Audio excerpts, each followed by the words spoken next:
আল্লাহর সন্তুষ্টি ও ইবাদতের জন্য নির্দিষ্ট সময়ে পশু জবাই করার নামই কোরবানি। এদিকে যাদের সামর্থ্য আছে তাদের উপর কোরবানি দেওয়া ওয়াজিব। কোরবানির মাধ্যমে আত্মত্যাগের মহিমা ফুটে ওঠে।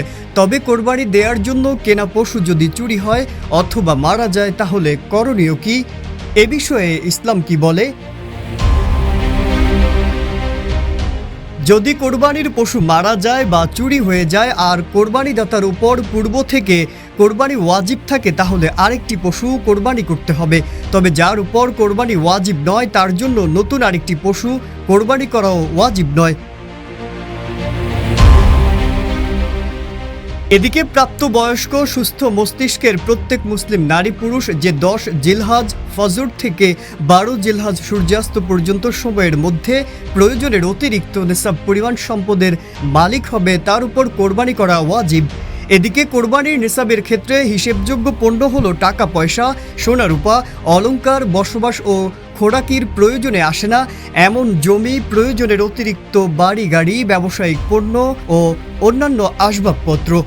5-স্টার রেটিং প্রাপ্ত বিএলডিসি টেকনোলজির Walton super saver ceiling fan 65% পর্যন্ত বিদ্যুৎ বিল সাশ্রয় করে আপনাকে রাখে প্রশান্তিতে। ওয়ালটন ফ্যান হাওয়া বদলে দেয়।